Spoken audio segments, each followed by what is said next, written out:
Deus, são fantásticos.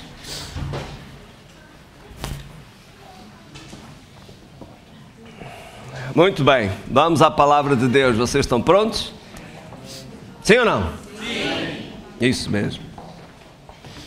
Abram a vossa Bíblia em Isaías 46.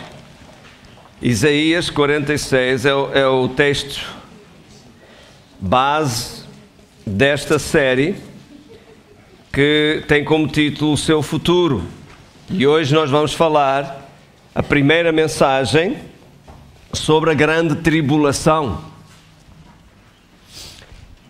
E antes de mais, antes de lermos o texto, eu quero dizer-lhe isto. Olhe para mim. O objetivo desta mensagem não é trazer medo a ninguém. Ouviu bem o que eu estou a dizer? Não é, de alguma forma, usar do medo dos eventos futuros para manipular a sua vida ou o seu comportamento. Não, ouça, não é isso. Evidentemente que eu, como pastor, tenho que lhe dar a palavra de Deus, sim? Porque, como Paulo dizia, quero-vos apresentar diante de Cristo, ok? Como cristãos, cheios de fé, cheios da palavra, como uma noiva, entende? Claro que sim, claro que sim. Se este é o meu ministério, eu vou tentar cumpri-lo o melhor que eu posso fazer. E não vou deixar de vos declarar nenhuma verdade, ainda que às vezes seja dura de ouvir. Mas eu tenho que cumprir o meu papel, o meu trabalho, entendeu? Amém? Pronto. Mas, na verdade, eu estou a partilhar estas mensagens convosco, primeiro, porque é a palavra de Deus, são eventos futuros para os quais nós devemos estar preparados, e isso deveria trazer-nos alegria, não medo. Medo de quê, diga-me você? Só se você está a fazer contas em pertencer ao grupo, que vai sofrer todas aquelas coisas, que vai cá ficar, que não pertence à noiva de Cristo. Mas não é suposto isso acontecer.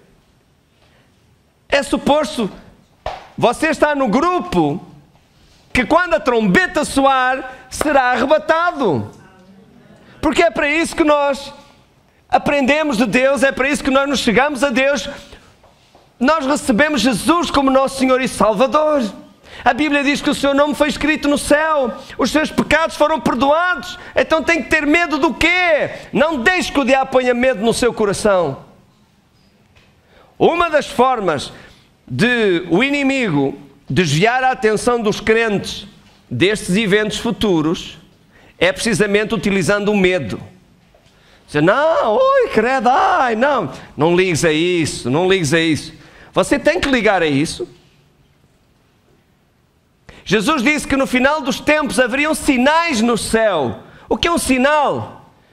É algo que sinaliza alguma coisa.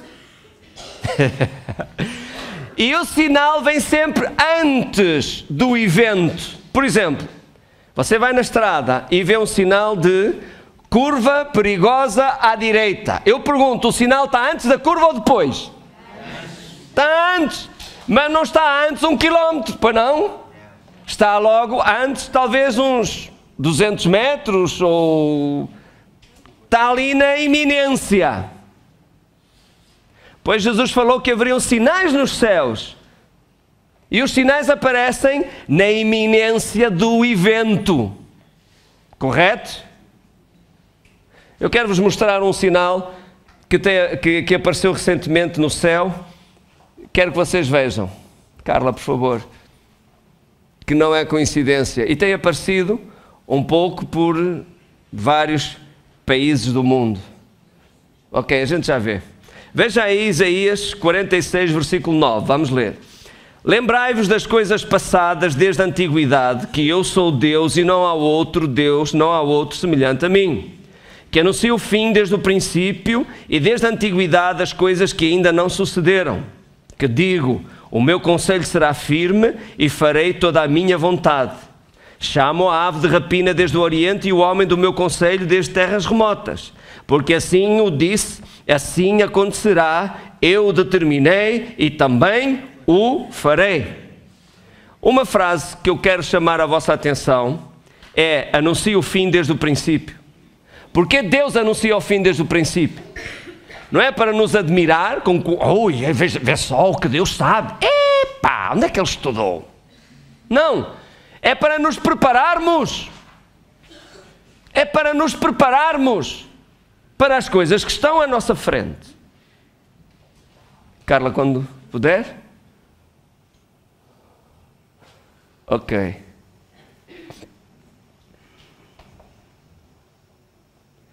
Isto é uma TV local, eu acho que foi na Rússia. Tem som? Não. Deve ter. Ele está a dizer que vai almoçar mais tarde hoje por causa de uma coisa que aconteceu. Olha o que apareceu no céu. В этот момент его внимание привлекло невероятное зрелище. Что это было? Удивительное облако или аномальное явление? Очевидец так и не решил. Крест провисел несколько минут, потом растворился. Странно, но, как утверждает Владимир, после этого его машина завелась без проблем.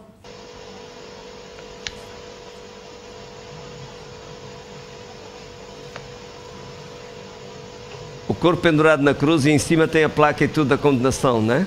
Onde dizia: este é Jesus de Nazareno, o Rei dos Judeus. E agora é de uma TV espanhola, a mesma reportagem. Realmente es muy difícil, yo estoy sorprendido, pero bueno, pareciera que tiene ahí a Cristo o algo así. No sé, está muy raro. Es como una cruz doble. Ajá. Aquí lo que llama mucho la atención es la luz tan intensa que se está dando y sobre todo siendo de día, ¿no? Porque para que pueda haber una manifestación así, lo pueden captar las cámaras con la luz de día, pues se necesita muchísima intensidad. Una nube no creo que sea. Por supuesto que no, esta imagen le está dando la vuelta al mundo. Esta imagen no se la estamos presentando únicamente en Extra Normal, se la está presentando el mundo entero. Uno de los noticieros más importantes en Rusia pues lo presentó y hoy queremos que usted lo vea, sobre todo después de lo que estamos viviendo a nivel mundial. Están con nosotros y esa es una muestra que están con nosotros y que en estos tiempos tan duros y difíciles siempre nos va a acompañar su luz, su fuerza, su fe. Y bueno, para unir a nuestra fe en que tenemos que salir lo mejor librados posible con todos estos acontecimientos o con todos estos acontecimientos a nivel mundial. Esta es una muestra de que Dios está con nosotros, de que Dios existe y que los planos dimensionales cada vez se están juntando más y nos han permitido y nos están permitiendo tener más contacto con ellos para vibrar diferente. Ok, Carla, pode tirar. Então, isto não é coincidência. Você acha que isto é uma coincidência? Não é? Irmãos, olhem para mim. Jesus disse: como foi nos dias de Noé, assim será na vinda do Filho do Homem. Comiam, bebiam, casavam, davam-se em casamento e não o perceberam, até que Noé entrou na arca e veio o dilúvio e os levou a todos. Mas o apóstolo Pedro disse: nós não estamos em trevas para que esse dia nos surpreenda. Não estamos em trevas para que esse dia nos surpreenda. Aqui dentro nós teremos a convicção dos tempos em que vivemos e de que Jesus está às portas. Então, que pessoas nos convencer? O apóstolo Paulo em 1 Coríntios 15 falou, todo o capítulo fala sobre a ressurreição. E sabe como é que ele termina aquele capítulo? Termina exortando-nos. Exortai-vos uns aos outros com estas palavras: sede firmes e abundantes, constantes, abundantes na obra do Senhor. E é a mesma coisa que eu lhe digo hoje, a título de introdução. Irmãos, vamos nos chegar a Deus, vamos servir a Deus, vamos deixar de ser iludidos e enganados com coisas que nos entretêm, que roubam o nosso tempo, e vamos dedicá-lo a Deus. Vamos pôr de lado as ofensas e o outro disse e o outro pensou e o que... Ei! Irmãos, se eu fosse, eu também apanho esses embates. Ou você acha que não? Toda a gente gosta de mim. Ok? Mas se eu fosse olhar ao que os outros falam, eu tinha que estar como um ermita, aí numa montanha escondido para ninguém saber que eu existo. Eu não tenho tempo para dar ouvidos àquilo que os outros acham de mim ou que pensam. Eu tenho uma missão para cumprir e é para isso que eu estou nesta terra, é para isso que eu vivo, e pela graça de Deus, Ele nunca me abandona. Todos podem abandonar, mas Ele nunca me abandona. Ele está comigo para cumprir essa missão. E Ele está consigo também para cumprir essa missão. Então a hora de nos chegarmos a Deus é agora. quando Noé entrou na arca e Deus fechou a porta, e depois eles acreditaram que vinha um dilúvio. Depois eles foram lá bater à porta. Noé, tenho aqui um bolo rei para ti. Abre, Noé, eu acredito. Mas já era tarde. Então não deixe que isso aconteça consigo, nem com a sua família. Vamos estar atentos, vamos vigiar, vamos nos chegar a Deus, porque agora é o tempo de o fazer, não depois, agora. Sim? E estas coisas aparecem para nós nos prepararmos. Então vamos embora.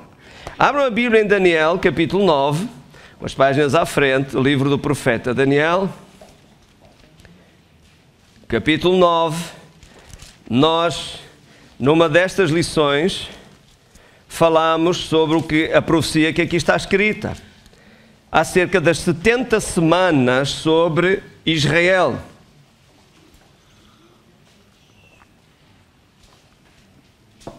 Hoje vamos falar sobre a grande tribulação. E há tanta coisa para dizer que eu dividi em 2 mensagens. Então hoje é a primeira.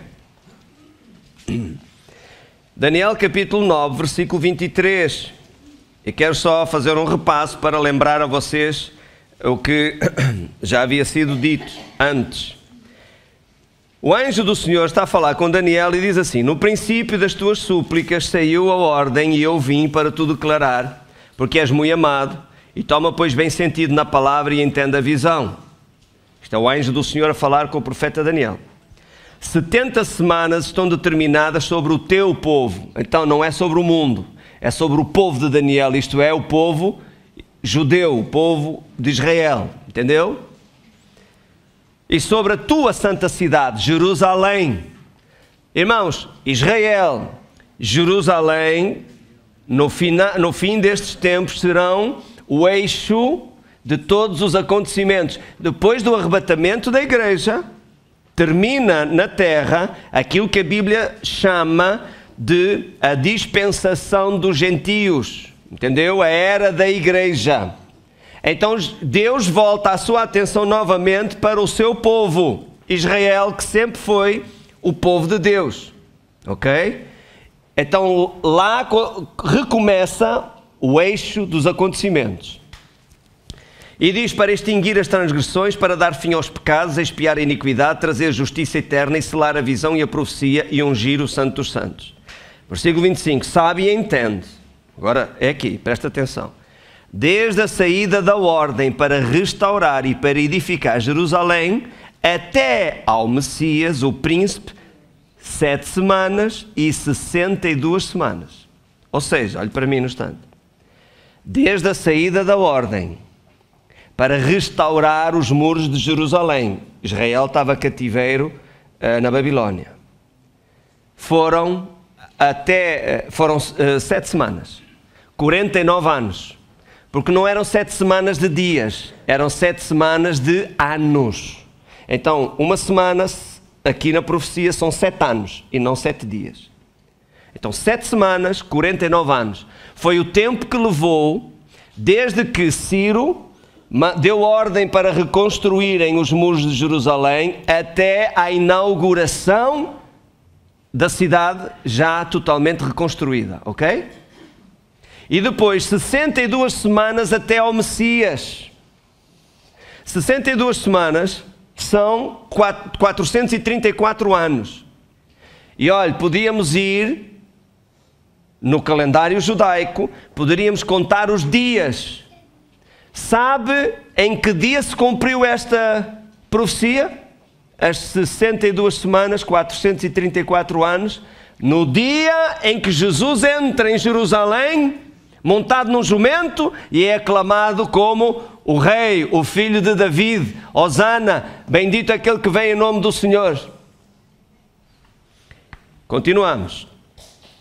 Até ao Messias, o príncipe, 7 semanas, 62 semanas. As ruas e as tranqueiras se reedificarão em tempos angustiosos. Foi o que aconteceu. Você lê lá a história da reconstrução de Jerusalém, foi muito complicado. Depois das 62 semanas será tirado o Messias. E foi uma semana depois, Jesus é crucificado. E não será mais certo? Saiu daí. E o povo do príncipe que há de vir destruirá a cidade e o santuário. E assim foi, olhe para mim. No ano 70, o general Tito, filho do imperador romano, sitiou Jerusalém, destruiu os seus muros, invadiu a cidade, matou quem estava lá dentro e destruiu o templo. E eu mostrei a vocês, hoje não vamos ver isso, que há um arco em Roma, eu estive lá, que comemora a destruição de Jerusalém. E tem gravuras em pedra, onde se vêem os soldados a levar o candelabro de ouro e os objetos sagrados do templo. Isso aconteceu no ano 70. E o profeta antes de Cristo, eu agora não posso precisar quantos anos foi antes de Cristo, com o profeta Daniel, mas talvez, tanto 400, talvez aí uns 500, entre 500 a 600 anos antes de Cristo. O anjo do Senhor falou estas coisas a Daniel. Então o príncipe do povo que há de vir destruirá a cidade, o santuário, e o seu fim será como uma inundação. E agora diz, e até ao fim haverá guerra, e estão determinadas assolações, até ao fim. De quem é que ele está a falar? Do povo de Daniel. Veja, o povo judeu nunca teve sossego, foram espalhados por toda a terra, perderam a sua terra, foram perseguidos em Espanha com a Inquisição, foram perseguidos em Portugal com a Inquisição, por onde quer que eles foram perseguidos, e até hoje. Então é o que o anjo diz, até ao fim haverá assolações e guerras com o povo de Israel. Versículo 27 diz, e ele firmará um concerto com muitos por uma semana. Uma semana. Olhe para mim para você entender isto. O anjo do Senhor disse 70 semanas. Mas até aqui ele só falou de 69. Porque disse 7 semanas para a edificação dos muros e até o Messias mais 62. Faz 69, sim? Então falta uma semana, 7 anos. E essa semana está aqui. Diz, ele firmará um concerto com muitos, ou com o teu povo, por uma semana. Mas na metade da semana ele vai cessar o sacrifício, ou seja, vai violar o acordo e a oferta dos manjares, e sobre a asa das abominações virá o assolador, e isto até à consumação. E o que está determinado será derramado sobre o assolador. Então olhe para mim. Esta última semana vai até à consumação, até ao final. Na verdade, até quando Jesus regressa conosco para implantar o milénio na terra. Esta última semana, um período de 7 anos, dizia ele. Este pronome, ele, refere-se a quem? Nós temos que ver o contexto, para não chamarmos outra pessoa aqui. Qual é o contexto logo, imediato? O príncipe do povo que há de vir. Qual era este povo a que o anjo se referiu? O Império Romano. Foi Tito, filho do imperador romano que destruiu Jerusalém. O príncipe do povo que havia de vir. Então quando diz e ele, está a compará-lo. Também um príncipe do povo que há de vir. Ou seja, a semelhança é a mesma. Hoje nós temos um Império Romano instalado na Europa. Alô? Alô? E o príncipe deste povo, deste império, deste último império aí, também se levantará para fazer um acordo com Israel de uma semana. Isto é, 7 anos. Mas a meio do tempo, ele vai violar o acordo. E diz que o que resta é até à consumação. 3 anos e meio, o acordo prevalece. E 3 anos e meio, o acordo é violado. E no fim dos 3 anos e meio, vem a consumação. E então é disso que nós vamos falar. Estamos entendidos?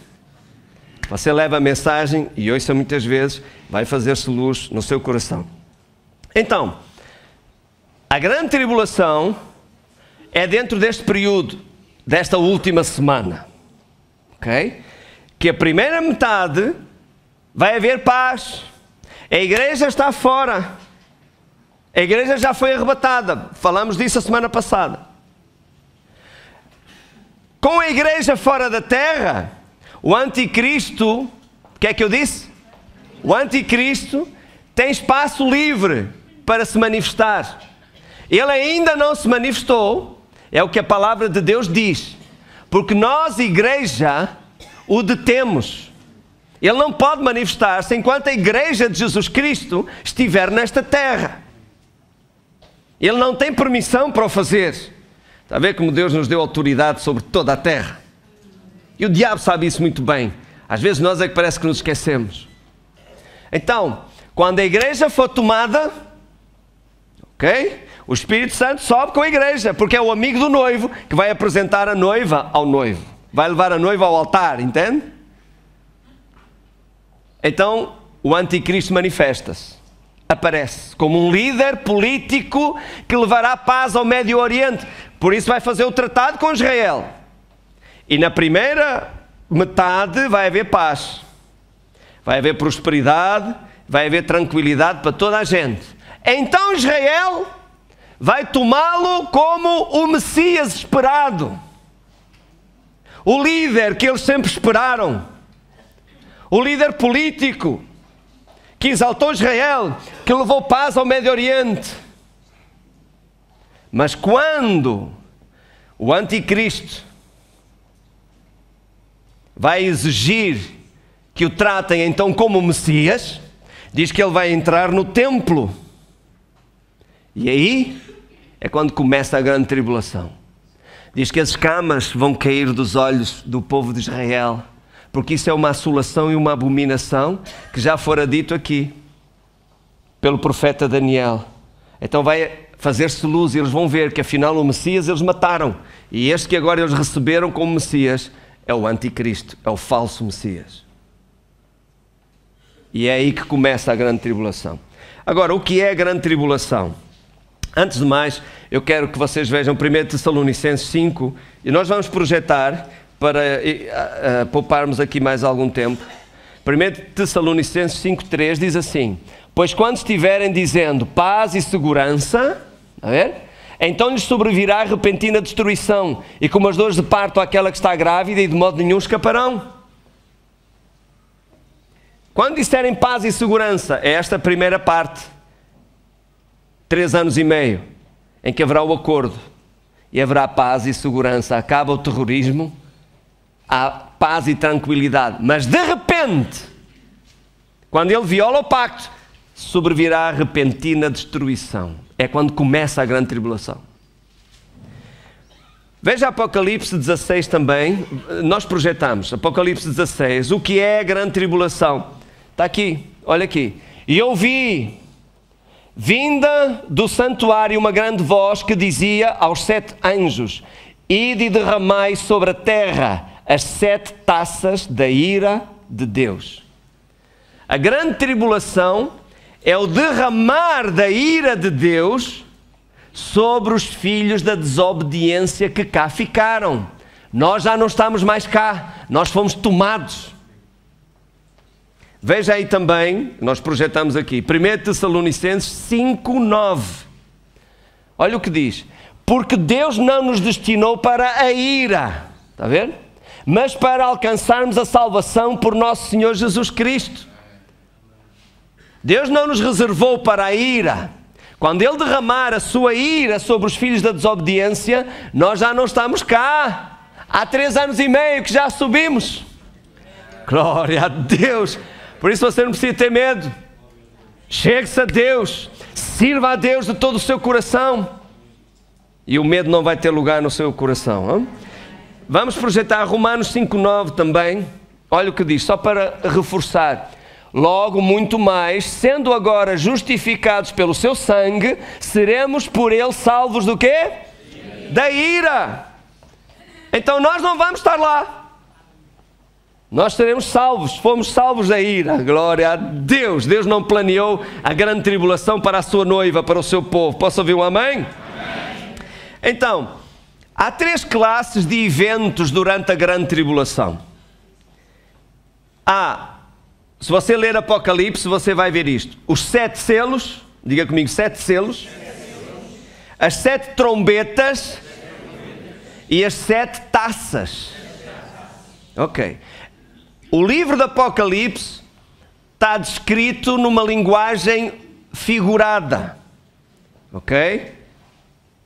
E estes selos, diz que ninguém era digno de abrir o livro e desatar os seus selos, mas só Jesus era digno. Então é Jesus que vai quebrando os selos e coisas vão acontecendo aqui na terra. Abram você agora, abra a sua Bíblia em Apocalipse capítulo 6.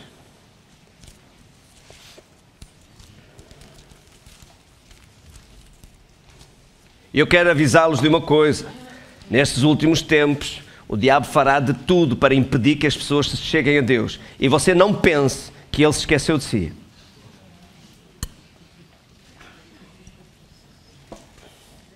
Ele vai tratar de tudo para você se afastar de Deus, vai dizer que você está cansado, tem que descansar, vai dizer que o outro irmão foi mal criado consigo, você tem que deixar de ir à igreja, vai dizer que afinal aquela igreja não é bem o que você quer, você tem que ir para outra e num ano você corre 5 ou 6. Entendeu? Então não se deixe enganar pelo diabo. E depois não vá dizer que eu não avisei, que eu vou dizer, não, senhor, eu avisei. E o senhor vai dizer, não, ele disse. Apocalipse 6, versículo 1. Nós vamos ler agora alguns versículos bíblicos, ok? Aí de maneira que você não adormeça. Se estiver com sono, levanta um pé, qualquer coisa assim. E havendo o cordeiro, quem é o cordeiro? Jesus. Havendo o cordeiro aberto um dos selos, portanto o primeiro, olhei e vi um dos 4 animais que dizia com voz de trovão, vem e vê. E olhei e eis um cavalo branco. Veja que o primeiro é logo este. Um cavalo branco, e o que estava assentado sobre ele tinha um arco, e foi-lhe dada uma coroa, e saiu vitorioso e para vencer. Olhe para mim no instante. Não é Jesus, amados. Entendeu? Quando Jesus aparece, também num cavalo branco, ele vem devidamente identificado, Rei dos Reis e Senhor dos Senhores. Este não está identificado. Este vem armado, em parvo, vem com arco. Com arco. Ok? Vem armado. Mas ele é branco, e branco é símbolo de paz. Por que ele vem tão armado? Porque é uma paz falsa. É o primeiro cavaleiro. Quando a igreja for arrebatada da terra, Jesus vai quebrar este selo. E o que é que vai aparecer? Vai aparecer esse líder, esse cavaleiro branco, que vai fazer o tratado com Israel. Quem é ele? Anticristo. Entendeu? Disfarça-se de Jesus, que Jesus também aparece montado num cavalo branco, mas este vem armado e não está identificado. Ok? E ele vai então estabelecer a paz. Mas é uma paz falsa, é uma paz mentirosa. É os 3 anos e meio primeiro, ok? Desta semana, não é? De 7 anos. Continuamos. Versículo 3. Havendo aberto o segundo selo, eu ouvi o segundo animal dizendo, vem e vê. E saiu outro cavalo, vermelho. E ao que estava sentado sobre ele foi dado que tirasse a paz da terra. Está a ver? Vem depois. Tirasse a paz da terra e que se matassem uns aos outros, e foi dada uma grande espada, e havendo aberto o terceiro selo, ouvi o terceiro irmão dizendo, vem e vê, e olhei um cavalo preto, e o que estava sentado sobre ele tinha uma balança na mão, e ouvi uma voz do meio dos 4 animais que dizia, uma medida de trigo por 1 dinheiro, 3 medidas de cevada por 1 dinheiro, não danifiques o vinho nem o azeite. Não? Isto já acontece dentro da grande tribulação. A economia vai sofrer um grave abalo a nível mundial, a paz vai desaparecer, vão-se voltar uns contra os outros, vai ser o caos. Continuamos. Versículo 7. Havendo aberto o 4º selo, ouvi, o 4º animal dizia, vem e vê, e olhei, e eis um cavalo amarelo. Eu que estava sentado sobre ele tinha por nome Morte, e o inferno o seguia. E foi-lhes dado poder para matar a 4ª parte da terra com espada, ou seja, pela guerra, e com fome, com peste e com as feras da terra. E havendo aberto o 5º selo, vi debaixo do altar as almas dos que foram mortos, por amor da palavra de Deus e por amor do testemunho que deram. E clamaram com grande voz, dizendo, até quando, ó verdadeiro e santo dominador, não julgas e vingas o nosso sangue dos que habitam sobre a terra? E a cada um foi dada uma comprida veste branca, e foi-lhes dito que repousassem, esperassem ainda um pouco de tempo, até que também se completasse o número dos seus conservos e seus irmãos, que haveriam de ser mortos, como eles foram. E olhe para mim no instante, nós já vamos falar deles aqui mais à frente. Durante a grande tribulação, muitas pessoas serão salvas. Porquê? Porque embora eles não tenham sido arrebatados, muitos deles eram crentes, frequentadores de igreja, que não levavam muito a sério isso. Não, eu hoje estou cansado, não posso ir. Não, hoje passa ali um jogo de futebol muito importante, hoje não vou. O grupo familiar, está tanto frio, tem que ser sempre, sempre. Diz-me eu não, eles querem o teu dinheiro. Pessoas do género assim, entendeu? Que não estavam comprometidos. Mas que depois do arrebatamento da igreja, eles vão pensar, calma, afinal, calma aí, afinal era verdade. Afinal aquele chato daquele pastor tinha razão. Isso eu sabia, eu tinha dado ouvidos. Agora é tarde. Mas manterão o seu testemunho de Jesus Cristo. A sua firme convicção será, ou melhor, agora terão uma firme convicção de seguir Jesus Cristo. Eles serão mortos pelas calamidades que surgirão na grande tribulação, ou por ordem, por decreto, por manterem a sua fé em Jesus. E são estas pessoas, ok? Que foram vistas por João lá em cima e foi-lhes dito, esperem um pouco, porque eles ainda não ressuscitaram. Só ressuscitarão quando Jesus voltar e começar o milénio. É o que a Bíblia diz. Mas serão salvos. Glória a Deus. Quer dizer que há uma segunda chance. E eu quero dizer-lhe assim esta manhã, você não precisa de ficar sem cabeça para reter a sua fé em Jesus e ser salvo. Retenha a sua salvação. A Bíblia diz, guarda aquilo que tens para que outro não tome a tua coroa. Vamos chegar a Deus, vamos servir a Deus, vamos pôr Jesus em primeiro lugar na nossa vida. E não temos que passar por estas coisas. Quando a trombeta soar, subiremos ao encontro do Senhor nos ares. Vamos continuar. Versículo 12. Havendo aberto o 6º selo, olhei e eis que houve um grande tremor de terra. O sol tornou-se negro como saco de cilício, a lua tornou-se como sangue, as estrelas do céu caíram sobre a terra, como quando uma figueira lança de si os seus figos verdes abalada por um forte vento.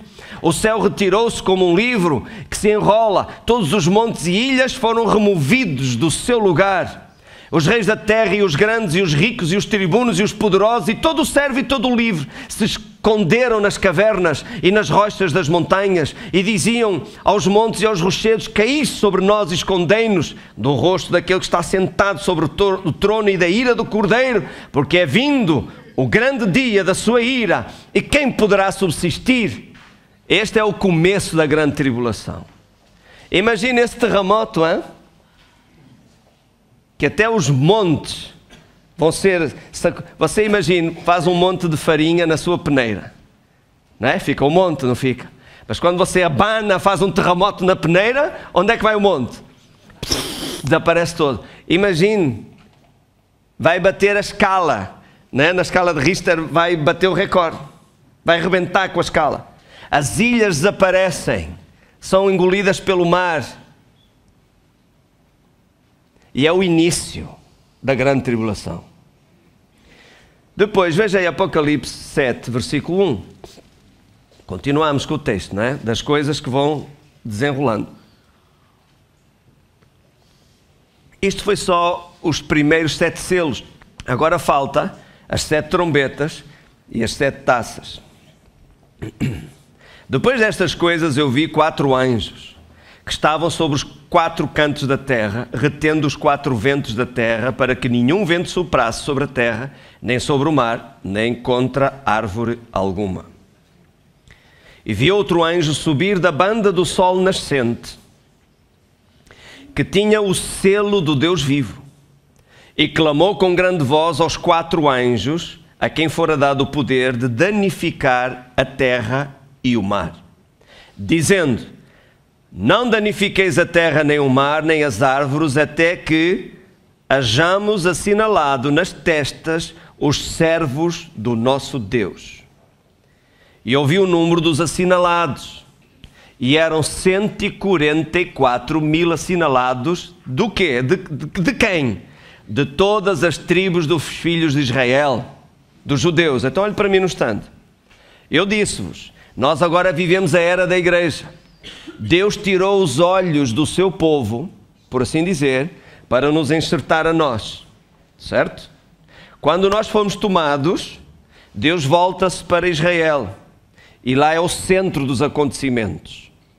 Durante a grande tribulação, já no meio desta tribulação, diz que Deus, 144 mil judeus das tribos de Israel serão assinalados ou nomeados por Deus para uma tarefa. Não diz qual é essa tarefa, a gente não sabe, mas Ele vai escolher 144 mil pessoas israelitas para fazerem alguma coisa durante a grande tribulação.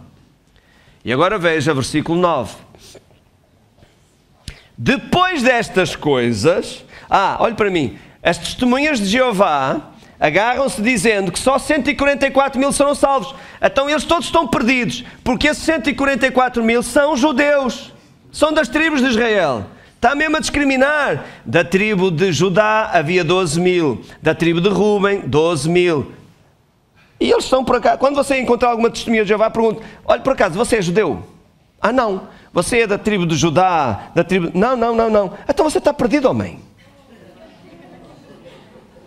Porque esses 144 mil que você diz que serão salvos, são de Israel. Você não é de Israel, que anda aqui a fazer o quê?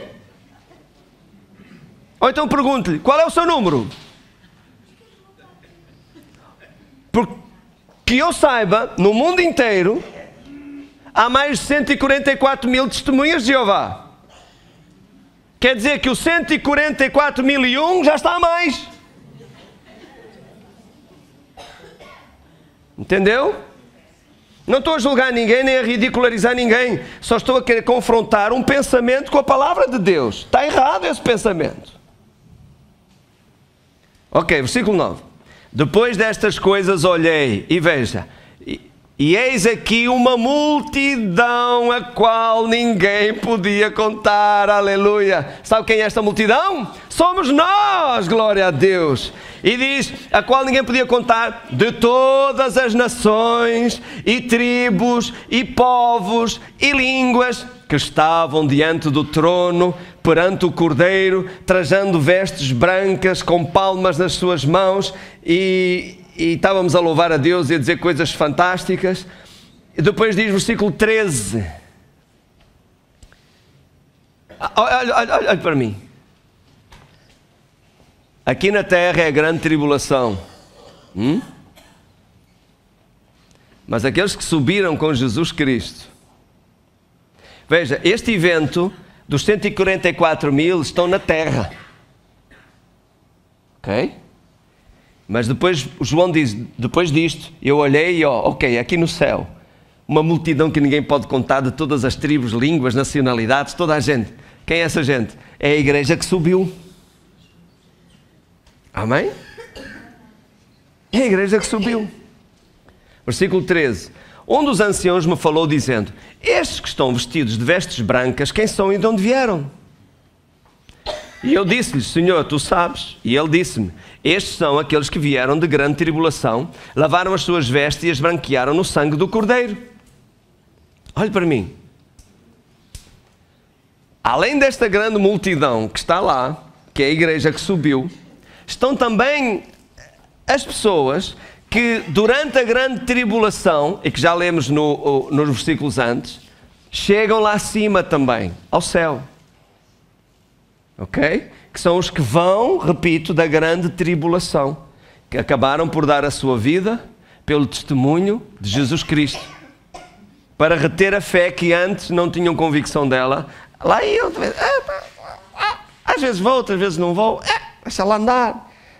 Falar de Jesus, para quê? Não, isso não é bem assim, porque o Freud também dizia, e não sei o que e tal, né? Mas glória a Deus que depois vão se arrepender e vão estar lá também. Amém? Veja aí Apocalipse 20, versículo 4.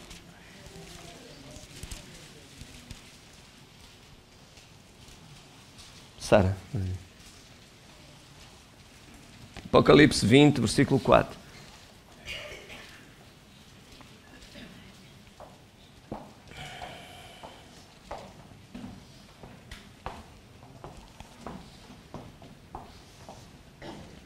É este grupo, ok?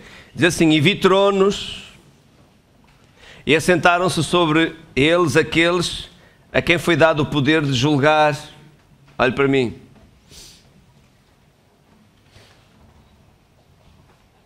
Os apóstolos do Cordeiro, os apóstolos de Jesus, quando chegar o tempo dos julgamentos, eles vão se sentar cada um no seu trono. Uau! E cada um vai julgar uma tribo de Israel. Entendeu? Uau! É este. E depois agora diz assim: e vi as almas daqueles que foram degolados pelo testemunho de Jesus e pela palavra de Deus, e que não adoraram a besta. Portanto, não está a falar daqueles, por exemplo, de Tiago, que foi morto à espada por Herodes. Não. Está a falar daqueles que tiveram contacto com a besta e, para não adorarem a besta, foram degolados. Está a falar de um evento durante a grande tribulação. Não adoraram a besta nem a sua imagem, e não receberam o sinal na testa nem na mão, e viveram e reinaram com Cristo durante 1000 anos. Ressuscitam aqui quando Jesus regressa conosco, e vão reinar com Cristo durante 1000 anos. Então olhe para mim. Nós vamos falar disto para a semana, e eu vou mostrar-vos imagens disso. Durante a grande tribulação, durante o tempo de paz, os primeiros 3 anos e meio, o anticristo vai instalar um sistema, ok, na Europa, e espalhar-se-á também a nível mundial, onde cada pessoa terá um chip, como agora fazem com os animais, e estará na mão direita e aqui no início do couro cabeludo, não é? Instalado aqui. Acaba-se o dinheiro físico e ninguém pode comprar nem vender se não tiver o chip, ok? E as pessoas serão manipuladas e controladas com isso. Já estão a instalar chips nos Estados Unidos, no México, e já na maternidade, quando a criança nasce, já leva o chip. Por enquanto, é bom, porque tem o grupo sanguíneo, o chip indica se a pessoa é alérgica à penicilina ou alérgica a outras coisas quaisquer. E também, no caso do México, como há muitos raptos para pedir resgates, por satélite sabe-se onde é que a pessoa está, por causa de ser portadora do chip. Mas o anticristo vai usar essa tecnologia para manipular e controlar a vida das pessoas. Entendeu? E as pessoas que não se deixarem marcar serão degoladas. E entre eles estão muitos cristãos que não subiram no arrebatamento, mas que sabem desta verdade e vão reter querem a sua salvação, serão mortos. E esses estarão no céu e vão ressuscitar quando começar o milénio, quando Jesus voltar à terra. Amém? Então, irmãos, quero terminar com isto. Posto que estas coisas vão suceder, certamente vão suceder como foram anunciadas.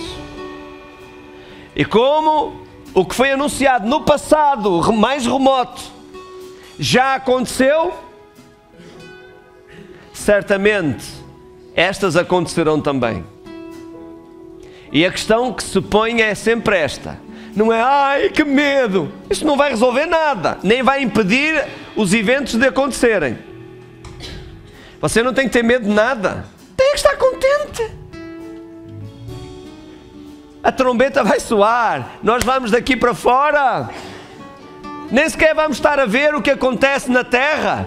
Nós vamos estar nas bodas do Cordeiro, diante de Jesus, do Pai, a louvar e a adorar a Deus, a receber a nossa recompensa por aquilo que fizemos aqui na terra para Jesus.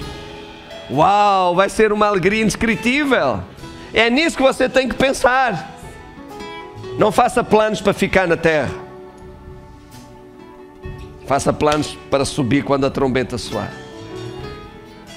Então, que pessoas nos convencer? Que tipo de cristãos precisamos ser? Pense nisso é agora.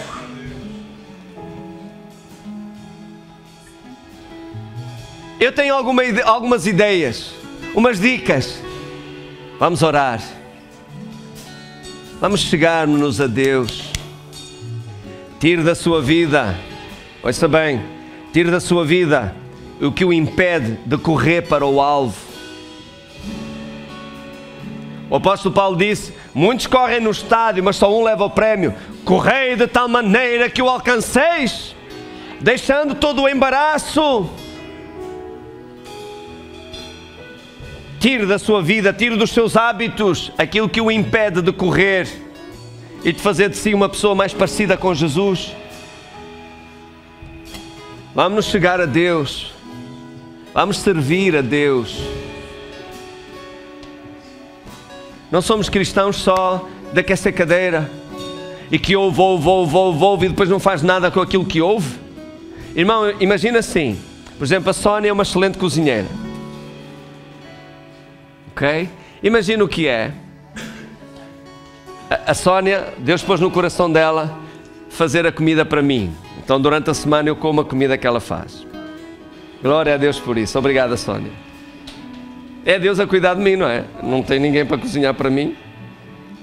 E imagina o que é. Eu fico sentado, não faço nada, nenhuma atividade física e só como.